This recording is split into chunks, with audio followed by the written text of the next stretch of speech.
Lycée moderne, Dominique Ouattara de Séguila. Parents et candidats envahissent l'établissement scolaire. Certains confiants ont le visage radieux, quand d'autres sont inquiets. Nous sommes à la proclamation des résultats de la session 2023 du baccalauréat de l'enseignement général. À 14 h, la sirène sonne. Les candidats entrent dans les salles de classe. Commence alors la remise des relevés de notes. Soudain, l'ambiance lourde de la cour de l'école fait place à des scènes de liesse, des cris, des pleurs de joie. Ça a marché? Je suis trop contente. Seigneur, Dieu merci. Ça a marché?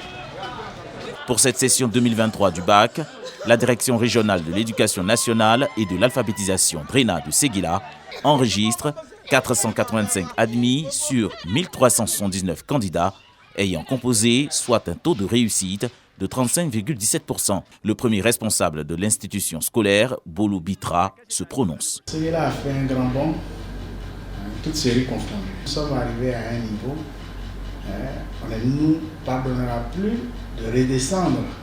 Il faut donc faire encore un autre bond en avant. En 2022, la DRENA de Séguila a obtenu un taux de réussite de 27,60%.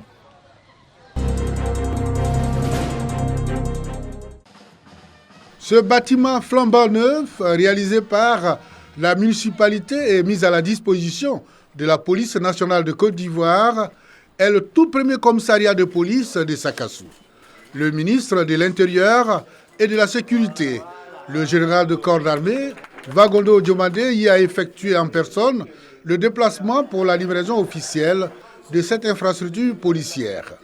Occasion donc pour le maire de la commune, donateur du bâtiment de police, et la députée de Sakassou, de donner les raisons fondées de la construction de cet édifice. Sakassou devient grand. De 8 quartiers, nous tendons vers 10 à 11 quartiers. Le président de la République vient de nous offrir la voie qui part de Tiébissou à Sakassou, bitumée entièrement. Et cette voie va continuer jusqu'à Dahomey. Alors quand la voie est praticable, que tout le monde peut venir facilement, il faut faire attention. Le ministre de l'Intérieur et de la Sécurité se réjouit de cet acte de portée sociale de la municipalité de Sakassou. La municipalité de Sakassou a compris qu'il ne faut pas tout attendre de l'État et que des initiatives peuvent être prises par des cadres, par les élus locaux, qui sont des acteurs du développement. Et je voudrais traduire toute ma satisfaction à M. le maire pour ce joyau qui met à la disposition des populations, mais en premier lieu qui met à la disposition du ministère de l'Intérieur et de la Sécurité pour remplir la mission que l'État a confiée à ces départements ministériels dont j'ai la charge. Le nouveau commissaire de police de Sakassou et ses 50 éléments présentés à la population. Le général de corps d'armée, Vagondo Diomandé, est venu à Sakassou les bras chargés de moyens de mobilité. 2 motos et 2 véhicules pour le nouveau commissariat de police et 2 autres véhicules pour le corps préfectoral.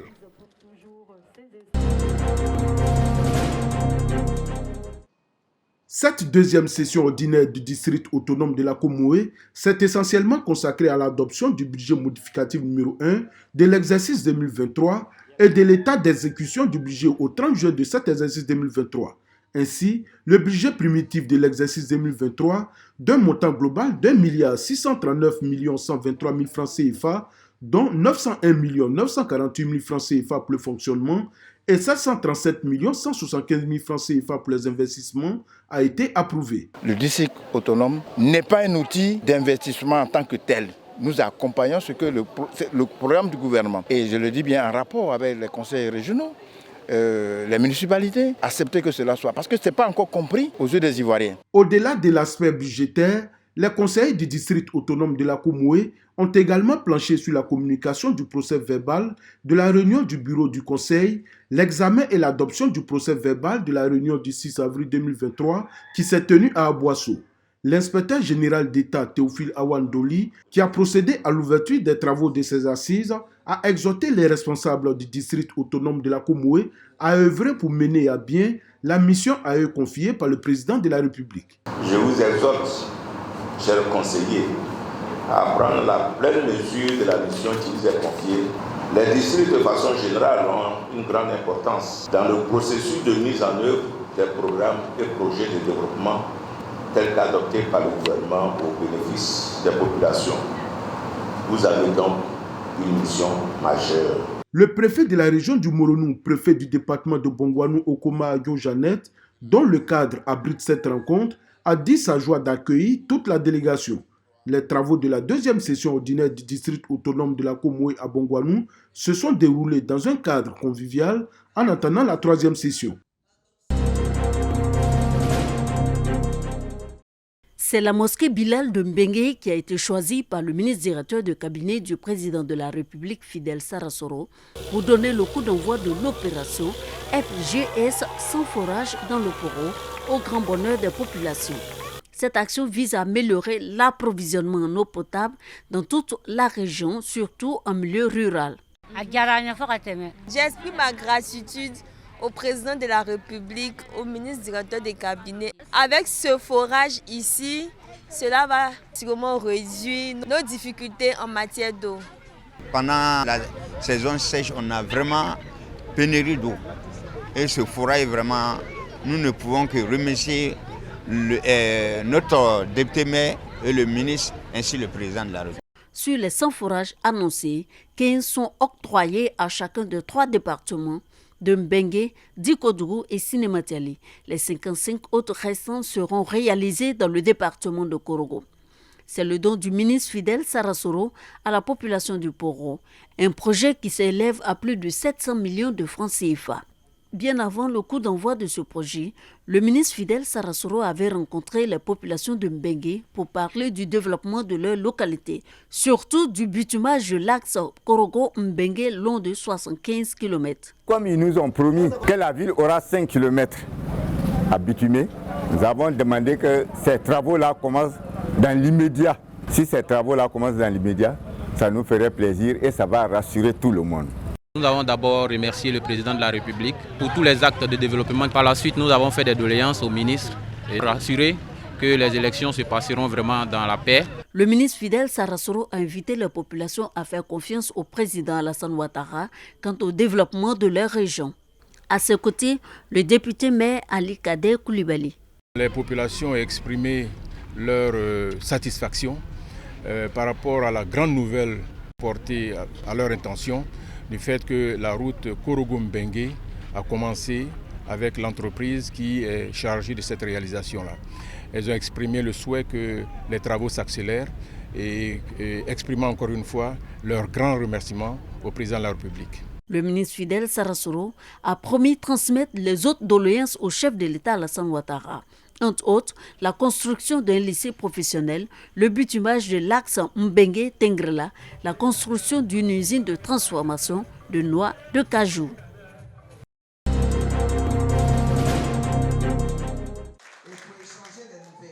La ministre de la fonction publique, Anne-Désirée Ouroutou, face aux chefs de canton, de village, de communauté, des guides religieux, des responsables des commerçants, des transporteurs et des fonctionnaires de la région du Cavali. Un seul message véhiculé au cours de cette rencontre d'échange et de sensibilisation à Guiglo. La tenue des élections régionales et municipales à venir sans heurts. La ministre de la fonction publique met en mission les chefs coutumiers et les guides religieux, celle de prôner la paix, la cohésion sociale avant, pendant et après les élections locales dans la région du Cavali. Tant que nous sommes en paix et que tout le monde peut circuler tranquillement, je pense que c'est ça qui est notre raison d'être. Et c'est pour ça que je suis pleinement d'accord avec ce qu'elle a dit. Et nous travaillons effectivement à la paix. On a vu les situations que notre pays a traversées. À des reprises, quand on fait le bilan, qu'est-ce que cela nous a laissé? On a récolté quoi de positif? On n'en veut plus. Nous avons intérêt à sensibiliser tout le monde pendant, après les élections. Prier pour la paix, pour la Côte d'Ivoire entière, pour que la guerre s'éloigne de notre pays. Parce que nous sommes des enfants de la paix. Anne Désiré Oulouto demande aux transporteurs, commerçants et fonctionnaires de Djiglo de tenir des propos conciliateurs, rassembleurs et de paix pendant la période de la campagne électorale. Ce genre de rencontre avec les populations sur les élections apaisées va s'étendre à toute la région du Cavali. Nous avons surtout mis l'accent sur la nécessité de maintenir le cap, de consolider les acquis, notamment en termes de maintien de la paix, de maintien de la cohésion dans cette région avec les populations, avec tous ces groupes communautaires. Nous nous sommes tenus la main pour travailler à la paix, pour travailler au changement de mentalité. Pour garantir des élections sans violence, les communautés chrétiennes et musulmanes de la région du Cavali s'engagent à organiser des messes d'action de grâce et des lectures coraniques. Ici à Maféré se joue un tournoi. C'est un événement devenu une institution dans les localités qui composent la commune de Maféré et quelques villages de cette sous-préfecture. Le tournoi de football doté du trophée Alassane Ouattara en faveur de la fraternité et pour promouvoir la paix et la cohésion sociale dans cette partie de la région du Sud Komoué. En cette période de vacances, les jeunes sont mis à contribution pour la 10e édition de ce tournoi dont le match d'ouverture s'est déroulé à Maféré au stade Nana Ndrama. 16 villages qui se retrouvent ici et avec ces 16 villages, avec des échantillons de jeunes de ces 16 villages, le message que prône le maire de la commune de Maféré, Dr Kadjo Michel, le message que donne le président Eugène Akaoualé, c'est justement de s'entendre dans notre divergence. Et aujourd'hui, nous avons intérêt à ce que les Ivoiriens, de façon générale, nous puissions être unis, qu'il y ait une cohésion entre nous. Et le football aujourd'hui, au niveau du stade, nous avons tous les jeunes de la ville, que vous soyez à gauche ou à droite, quels que soient les bords, tous unis, ensemble ici, pour pouvoir nous réjouir de ce tournoi-là. 16 équipes prennent part à ce tournoi, une initiative de la mairie de Maféré soutenue chaque année par le président du Conseil économique, social, environnemental et culturel, Eugène Akaoualé, qui préside également le Conseil régional du Sud Congo. Sa présence lors du match d'ouverture opposant Zongo FC, équipe d'un quartier de Maféré à celle du village de Mouyasoué, a galvanisé les acteurs et donné un éclat particulier à l'événement. Prétexte pour rappeler à la jeunesse de Maféré l'exigence de préserver les valeurs de cohésion et de vivre ensemble. Il y a des tournois un peu partout. Le week-end dernier, c'était à Kakro. Bientôt, ça va être du côté des Adjoints. Maféré, c'est connu. Il vient de vous parler de Kassikro. On a Krenjabou également qui a commencé. Donc, nous essayons de faire en sorte que toute la région soit couverte en matière d'activités sportives pour pouvoir permettre aux jeunes de passer correctement les vacances. Je suis particulièrement heureux d'être le parrain de ce tournoi qui est doté du trophée de l'illustre nom du président Alassane Ouattara. Zongo FC a disposé de Mouyasoué sur le score de 3 buts à 0. Le tournoi se poursuit avec d'autres matchs programmés toujours au stade Nana Ndrama de Maféré. Des oppositions qui seront des moments festifs et